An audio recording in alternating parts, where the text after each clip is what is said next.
नमस्कार। देश और दुनिया के इस प्रोग्राम में आपका स्वागत है। हमारे साथ हैं वरिष्ठ पत्रकार अफरोज रिजवी सर। सर बहुत बहुत स्वागत है। नमस्कार। आज मोदी जी आए 5 बजे, इससे पहले 6 बार आ चुके हैं और जब जब आते हैं तो कोई ना कोई कांड कारनामा करते हैं, लेकिन वो 8 बजे आते थे पहले सर, प्राइम टाइम पे। आज 5 बजे आ गए।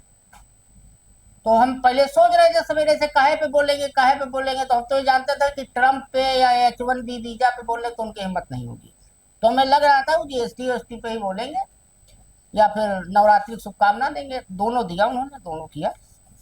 तो अब उन्होंने GST बचत उत्सव कल से शुरू होगा कि जिससे आप लोग H1B वीजा भूल जाओ, टैरिफ भूल जाओ ट्रम्प का। और ट्रम्प रोज जो नया नया कांड करते हैं, आज फिर ट्रम्प ने कहा है वोट चोरी भूल जाओ, वोट चोरी भूल जाओ, बिहार में SIR भूल जाओ, बेरोजगारी भूल जाओ, सब भूल जाओ। सवेरे से GST बचत महोत्सव बनाओ, सब चंगा सी देश में। नया नया प्रोग्राम निकलता है। 20 मिनट बोले, पहले ठग लिया खूब। और हमने नोट किया कुल जो लोग उनको देख रहे थे यूट्यूब पे 84,763 लोग थे आखिरी। बस कुल 84,000 लोगों ने देश में देखा उनको। और गालियां इतनी मिली, उसका खाली कमेंट पढ़ते जाओ। 140 करोड़ कोई, लोग हैं। हाँ, 140 करोड़ में से 84,000 लोगों ने देखा मोदी जी। 1 लाख भी नहीं। लाइव मतलब बता रहे हैं। और कोई पुरानी भर्ती मांग रहा है, कोई बेरोजगारी कुछ में लिख रहा है, कोई कह रहा है मोदी जी कब जाओगे छोड़ के गद्दी। तो मुझे याद आया आदम ये कमेंट पढ़ रहे थे। हम कमेंट पूरा पढ़े हैं सबका। ज्यादातर तो इनको मतलब वही लालत है, मनानत हुआ है इनका। तो आदम गोंडवी हमारे यहाँ बहुत प्रसिद्ध शायर हुए, समाजवादी शायर थे।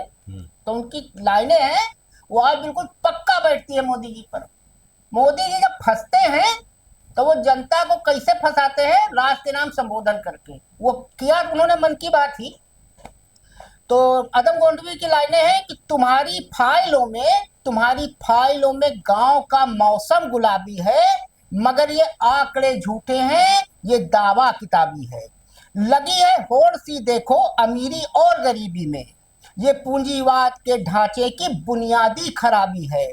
और तुम्हारी मेज चांदी की, तुम्हारे जाम सोने के, तुम्हारी मेज चांदी की, जो मोदी जी आज बोले ना कि वो विदेशी सामान का बहिष्कार करो, स्वदेशी अपनाओ। जेब में कंघी का उन्होंने उल्लेख किया। जेब में कंघी जो आप रखते हैं वो विदेशी रखते हैं। वो जो जेब में कलम रखते हैं, मालूम है कि लोग जेब में कंघी रखते हैं, यानी वो भी रखते हैं, तो हम पक्का हो गया। और वो जो अपना कलम जेब में रखते हैं विदेशी, उसका जिक्र नहीं किया। घड़ी पहनते हैं उसका जिक्र नहीं किया मोदी जी ने। और जो हवाई जहाज से उड़ते हैं उसका जिक्र नहीं किया मोदी जी ने। तो मोदी जी से अनुरोध है कि हमारा एक रिक्वेस्ट है, आप हमें अपना आता पता बता दीजिए और माल कितना आपके पास विदेशी है वो बता दीजिए। कि छोटा हाथी लेके आए, ट्रक बुक कराए, उससे कम हो तो ई रिक्शा ले आए, उससे भी कम हो तो झूला ले आए, और हमको सब दे दीजिए जितना विदेशी आइटम है। तो आखिरी 2 लाइनें हैं कि तुम्हारी मेज चांदी की, तुम्हारे जाम सोने के, यहाँ जुम्मन के घर में आज भी फूटी रकाबी है। तो सर मोदी जी आए, अपना सब कहे। अब उसमें एक मजेदार बात, तो उन्होंने कुछ चीजों का जिक्र किया। जैसे उन्होंने वो शब्द गढ़ने के, वो तो बिल्कुल खिलाड़ी हैं, मास्टर हैं, उस्ताद हैं। तो GST बचत उत्सव कल से होगा। जितने इनके मुख्यमंत्री हैं कल से सब यही करेंगे, GST उत्सव मनाएंगे। नेक्स्ट जनरेशन का उन्होंने एक नया प्रयोग बताया। एक बताया नागरिक देवो भव, एक नया मंत्र निकला। अतिथि देवो भव तो हमने सुना था, अब आज से नागरिक देवो भव। और MSME का दायित्व है। उन्होंने कहा कि भारत को आत्मनिर्भर बनाए, मतलब लड़का पैदा हुआ शाम को और मोदी जी कह रहे सवेरे बेटा तुम 22 इंच की साइकिल चलाओ, आत्मनिर्भर हो जाओ तुरंत। MSME का कबाड़ा हो चुका है, उसका तो कोई बात ही नहीं है। और आज पाकिस्तान से मैच भी है सर। और उन्होंने ये दावा किया कि न्यू मिडिल क्लास, एक नया वर्ड गढ़ा है, न्यू मिडिल क्लास। वो 25 करोड़ लोग हैं जो गरीबी से निकल के अचानक से अमीरी में आ गए। तो गडकरी जी जो कह रहे थे, मोहन भागवत जी जो कह रहे थे, वो यानी कि गलत कह रहे थे। तो और कहा कि देश के लोगों का 2.5 लाख करोड़ बचत हुआ। क्या कहेंगे सर मोदी नामा पे? अब देखिए मोदी जी भाई, न्यू इंडिया और स्टैंड अप इंडिया, इतने नए नए भारत उन्होंने बनाए हैं। तो विकसित भारत, हाँ, इंग्लिश का वर्ड ज्यादा यूज करते हैं। हाँ, स्मार्ट सिटी। तो अब ये है कि बहरहाल अब ये तो वही आदमी बता सकता है जो उससे लाभान्वित हो रहा हो।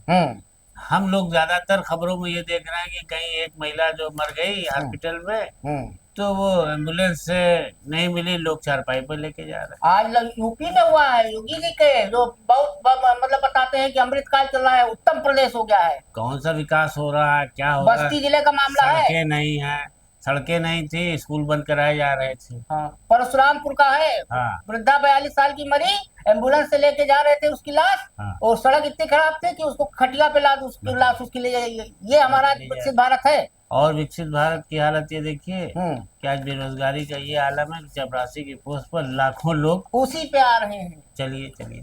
तो सर अब ये महज संयोग है या प्रयोग है कि 19 सितंबर को, जो भी बीता 2 दिन पहले, जब दिल्ली और मुंबई जैसे शहरों में सैकड़ों की संख्या में युवा आईफोन 17 के लिए लाइन में खड़े थे, वो भी लोन लेके कर्जा लेके खरीदना चाह रहे थे, वो पैसा नहीं था उनके पास। हाँ, आईफोन 17 प्रो अल्ट्रा, इसकी बुकिंग शुरू हुई है। 30 से 35 हजार रुपया महीना जिनकी मासिक तनख्वाह है, वो भी लोन ले लेके इसको खरीद रहे थे। ठीक उसी समय राजस्थान में तकरीबन 25 लाख, मोदी जी आप स्मार्ट सिटी और विकसित भारत और ना जाने क्या क्या बताते हैं, 25 लाख लोग 23,749 पद के लिए, 4th क्लास का, चपरासी का, सफाई कर्मी का, उसके लिए लाइन में लग के एग्जाम देने जा रहे थे। 25 लाख लोग, सर मानी चाहिए। यानी कि एक पद चपरासी के लिए 86 लोग, एक स्टूल, कुर्सी तो होती नहीं है उनके लिए, स्टूल मिलता है, यानी एक स्टूल के लिए 86 लोग उम्मीदवार। 54,000 की पोस्ट। हाँ, तो 8वीं पास योग्यता थी। अब मजेदार बात इसमें क्या था, उसमें MBA, MCA, MCOM, यहाँ तक कि UPSC की तैयारी करने वाले लड़के वो भी थे शामिल। क्या कहेंगे सर, ये हाल है देश का, कबाड़ा इस तरह किया है। हमारा भाई न्यू इंडिया, नया भारत है, जो मोदी जी बार बार कहते हैं कि कम से कम चपरासी की नौकरी मिलने की भी तो उम्मीद है। हाँ, सारी उम्मीदों में एक उम्मीद ये गुजरात कहाँ पर हुई? राजस्थान में जागी ना, कि ग्रुप डी की हाँ, 20 साल बाद, जिसकी की 8वीं से 10वीं शैक्षिक योग्यता मांगी गई है, वहां पर MCA और इंजीनियरिंग 77% लोग ऐसे हैं। 77% ऐसे हाईली, मतलब जिसको कहते हैं कि ऊंची, हाँ, MBA है, MCA है, MCOM है, MBA है, उच्च शिक्षा के लोग उसको अप्लाई कर रहे हैं। और जो जिस उसमें है कि 10वीं 8वीं वाले, उनकी तादाद उतनी नहीं है। यानी बेरोजगारी का ये आलम है कि जो बड़ी बड़ी डिग्री लिए बैठे हैं, सर्टिफिकेट लिए बैठे हैं, उनके पास नौकरी नहीं है। तो अब वो चपरासी ही की नौकरी मिल जाए। देखिए, चपरासी की नौकरी मिलने में भी एक उनको ये लाभ दिख रहा है कि कम से कम हम रिटायर होंगे, पेंशन तो मिलेगी। अब पता नहीं पेंशन आगे मिलेगी कि नहीं मिलेगी, लेकिन बहरहाल नौकरी को, अब ये गवर्नमेंट की नौकरी की गारंटी अभी भी लोगों के दिमाग में है कि भले हम इंजीनियरिंग पास हैं और भले हम मास्टर एप्लीकेशन ऑफ कंप्यूटर के कोर्स किए हैं और BCom है, ये है वो है, तो अगर हमें चपरासी की भी मिल गई तो हम इसमें कम से कम अच्छी तनख्वाह पर। अच्छा सर, अब चपरासी की भी तनख्वाह जो है 60,000, 70,000 और 90,000 तक लोग पा रहे हैं उसमें, 4th क्लास में भी। तो अब ये है, इसमें कुछ तो चपरासी की पोस्ट है, कुछ दफ्तरी की पोस्ट है, कुछ उसकी है, उसमें क्या नाम है, माली की, इसकी उसकी, मतलब ग्रुप डी में जो लोग आते हैं 4th क्लास के, उस तरह की है। तो लेकिन ये बहुत ही शर्म की बात है कि अगर हाई स्कूल इंटर पास करके नौकरी करना था तो इतने दिन तक ये सब उच्च शिक्षा के पीछे क्यों भागे?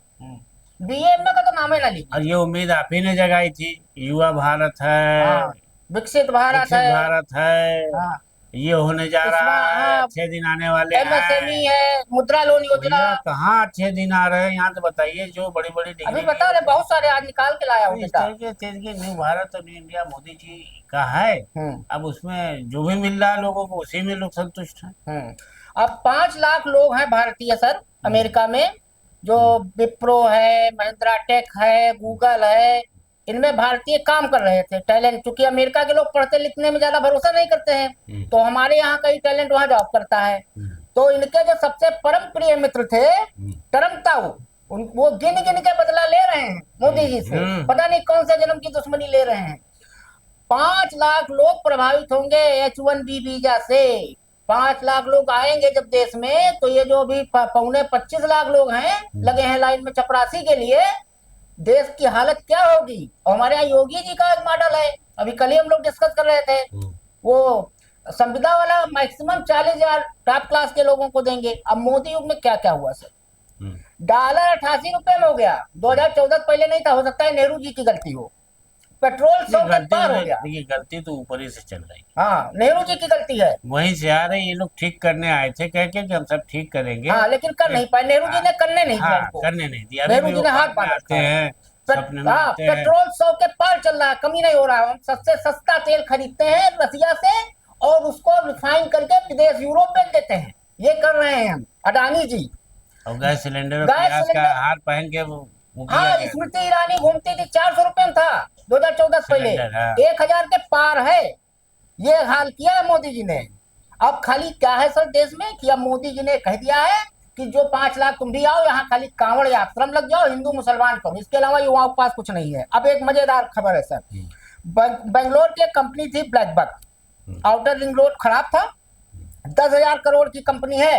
वो बोरिया बिस्तरा अपना इसलिए बांध के जा रही है कि हमारे देश में सड़कों में गड्ढा है कि गड्ढे में सड़क है पता ही नहीं है। गडकरी जी ने कहा था, एक इंटरव्यू उनका मैंने देखा था कि मैंने देश की सारी सड़कों को चकाचक लगा कर दिया है। और हम एक ऐसे देश हैं जहां AI के नाम पर हमारे पास ढेला शून्य, जीरो टेक्नोलॉजी है। कोई टेक्नोलॉजी हमने AI के नाम पे नहीं बनाई है। हाँ, हमने गड्ढे पर चलने वाली कार जरूर बना ली है, मारुति कंपनी ने बनाई है कि हम गड्ढा पे चले। और दुनिया भर के देश में बिना ड्राइवर के गाड़ियां मिल रही है। ये शर्म की बात है।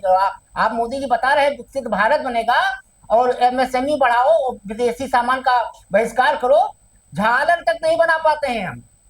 अब सर ये क्या कहेंगे ये इस पे? नहीं, देखिए अब सवाल ये है कि एक दौर अटल जी का था जिसमें जरूर गांव-गांव तो को जोड़ दिया गया था सड़कों का जाल बिछा कर। उस वक्त स्वर्णिम चतुर्भुज योजना, हाँ, वो काम हुआ था।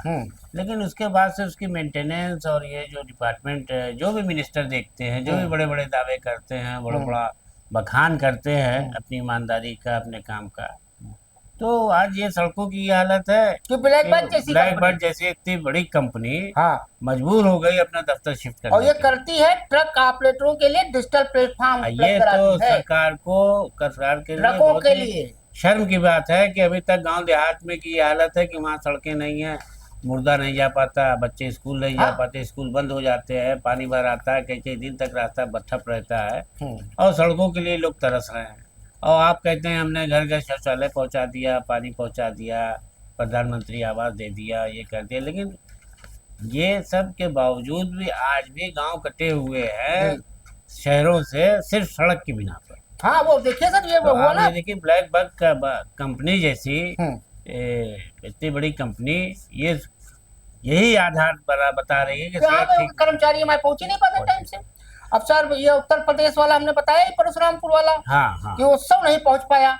अब हमारे देश में पिछले 10 साल में 6,500 करोड़ रुपया फूंका गया कुंभ मेला पे, और राम मंदिर पर 3,500 रुपया फूंका गया उत्सव मनाने पे। अगर ये पैसा सड़क में करोड़ की 3,500 करोड़ उत्सव मनाने खाली, और भी ये एक दिन का खर्चा है। ये जो कल आप बता रहे थे कि अपनी जो है उसमें जन्मदिन मनाने पर कितना अखबारों में, अरे उसका तो कल परसों बताए ही थे आपको हम। अब ये सर स्थिति है हमारे देश की, 89,000 स्कूल देश में बंद हो गए। 89,000 स्कूल देश भर में बंद कर दिए गए और राम मंदिर और कुंभ के नाम पे हजारों करोड़ रुपया फूंक दिया गया। अकेले यूपी में हजारों स्कूल बंद कर दिए गए। और आप बात कर रहे हैं कि आत्मनिर्भर भारत बनेगा। भगवान ही मालिक है, कौन सा आत्मनिर्भर भारत बनेगा। जाने कितने चिकित्सालय जो गांव देहात के लिए थे, नगर निगम और टाउन एरिया के छोटे छोटे, वो तक बंद कर दिए गए।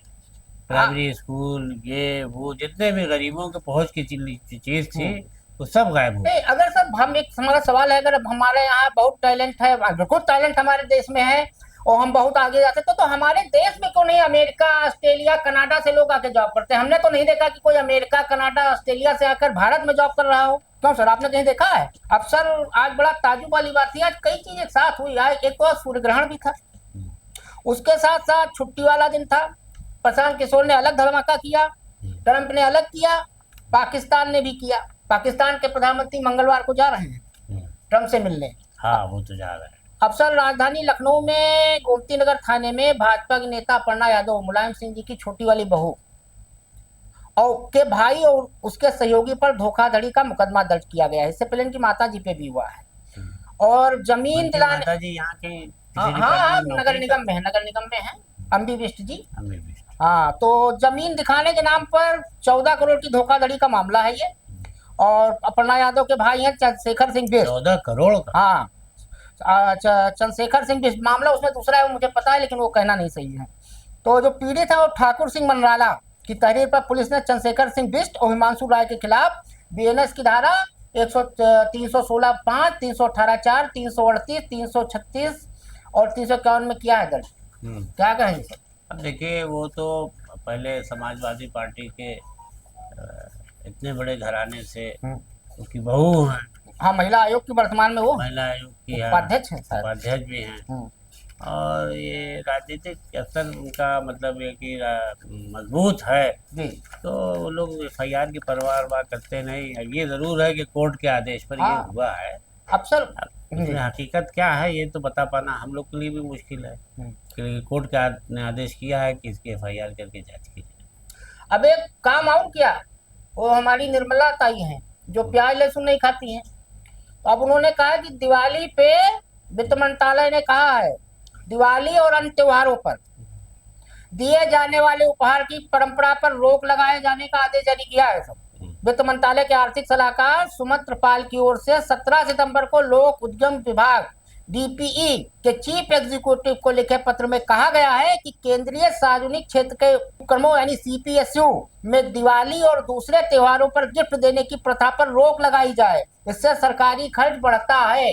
मोदी जी जो विदेश घूमते हैं उससे सरकारी खर्च नहीं बढ़ता है, जो झंडी दिखाने जाते हैं वंदे भारत का उससे नहीं बढ़ता है, इससे बढ़ता है। सर क्या कहेंगे? देखिए, ये तो छोटे एम्प्लॉइज के साथ जो एक तोहफा उपहार मिलता था दीपावली में कि बच्चों के बीच लेके जाते थे कि भाई 1 किलो मीठा मिला है, ये बोनस मिला है, ये हम लोग को गिफ्ट मिला है। जिस कंपनी में आदमी काम करता है उसके हिसाब से मिलता है। तो वो कौन सी एक मसल कही कि क्या बाल उखाड़ दे तो मुर्दा हल्का हो जाए। हाँ, वही है। तो ये सब करने से क्या मिलेगा आपको? अरे आप मंत्रियों से कहिए पैदल चलो। हाँ, वो नहीं चलेंगे, वो गाड़ी आप कार से चल रहे हो, आपको अपने आवास पैदल जाए को। फडणवीस ने भी परसों आदेश किया है, गाड़ियों का रेट बढ़ाया है कि जो सरकारी गाड़ी खरीदने का था उसका रेट बढ़ाया है। नहीं, आप सीधे सीधे कहिए कि पार्लियामेंट से अपने घर तक आने जाने के लिए ऑटो रिक्शा करे दे रहे हैं, इससे आप लोग आइए जाइए ना। वो कैसे कर दे? मोदी जी को सूट भी पहनना है, एक दिन में 3 बार पहनना है। अब चाय नाश्ते पर उनका जो अलाउंसेस है उसको बंद कर दे ना, वो सब नहीं है। नहीं तो अगर आपको बचाना है तो मजेदार बात गरीबों को गला दबाए। आप जितनी बार विधायक बनोगे, जितनी बार मंत्री रहोगे, अलग अलग भत्ता, अलग अलग तनख्वाह मिलेगी, पेंशन भी उतनी ही मिलेगी। अगर 5 बार कोई विधायक है तो 5 पेंशन मिलेगी। उनको देखिए ना उपराष्ट्रपति को कि वो रिटायर हुए किन किन पदों से और सबका मांग रहे हैं, सबका मांग रहे हैं पैसा। अब कितना 4 लाख 5 लाख कितना उनका हिसाब बन रहा है। अब सर चलते चलते एक है अमेरिकी राष्ट्रपति जो ट्रम्प टाउन है, उन्होंने एक बार फिर नोबेल पुरस्कार की बात की है और फिर उन्होंने कहा कि भारत पाकिस्तान के बीच मई महीने में संघर्ष विराम मैंने ही कराया था। फिर कह दिया, फिर कहा, कल ही कहा। क्या कहेंगे सर? अब देखिए, ट्रम्प का मामला ये है, आज नाम नहीं लिए H1 वीजा का मोदी जी ने नाम 20 मिनट में नहीं लिया कि ट्रम्प ताऊ का ले लें। नहीं, अब ट्रम्प ताऊ को अब तो पिछले दिनों ये बात आई थी ना कि उनका नाम देर से पहुंचा है, तो वैसे ही उनको नोबेल प्राइज वाली लिस्ट में शामिल नहीं किया जाएगा। ये ऐलान किया था वहाँ, उसका फॉर्म भरने का टाइम खत्म हो गया था बाद में राष्ट्रपति बनने से पहले। समिति है वहाँ से ये बात आई थी, इनका नाम भेजा तो गया था, देर हो गई, अगली बार शायद सोचा जाए। लेकिन ये लगातार यही सब करके अपना लोगों का ध्यान बांट रहे हैं। इन्होंने जो वीजा इतना बढ़ा दिया, वीजा फीस, उस पर खुद कुछ नहीं बोल रहे हैं कि हमने लोगों के रोजगार को जो है रास्ते ही बंद कर दिए और कहते हैं सारी दुनिया में आप शांति चाहते हैं। ये बेरोजगारी से शांति नहीं बढ़े, अभी तो पड़ेगी, अभी जब ये 5 लाख आएंगे तब। आप कह रहे हैं अरे ये तो संघर्ष, इसमें भी गृह युद्ध वो छिड़ बेचारे जाएगा। आएंगे यहाँ क्या करेंगे? लाख रुपया तो आप कमा ये रहे थे वहाँ, ट्रम्प कौन कंपनी यहाँ लाख रुपया देगी? ट्रम्प को तो देखिए, ट्रम्प को तो हमको लगता है अमेरिकन ही ठीक करेंगे। तो भैया मामला ये है, सर पहला प्रधानमंत्री देश को मिला है कि 11 साल में 10 से ज्यादा आर्थिक सलाहकार बदले जा चुके हैं, पहले प्रधानमंत्री हैं हर ये। बात में हमने ट्रेड और टैरिफ के जरिए हाँ। युद्ध रोक नहीं, दिया। मोदी जी एक चीज कहते थे, मोदी जी का एक दावा रहता था, हमने सुना है, कई बार कहते थे साइन करने से, डील करने से कुछ नहीं होता, हाथ मिलाने से सब काम होता है। खूब हाथ मिलाया इन्होंने, खूब कंधे पे हाथ रखा, ठहाका मारा, दे दिया ट्रंप ने झटका जोर का।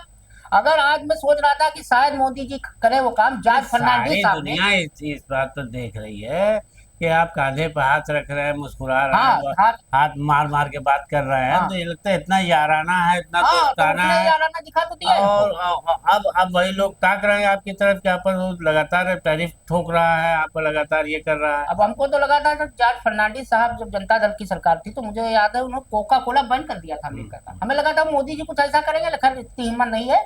अब चलते चलते भैया बस 2 लाइन है कि इश्क हाथ में पहनी गई चूड़ियों सी है, इश्क हाथ में पहनी गई चूड़ियों सी है, खनकती है, खनकती है, संवरती है और फिर टूट जाती है। वाह वाह वाह, तो बहुत आज के लिए इतना ही, धन्यवाद। नमस्कार।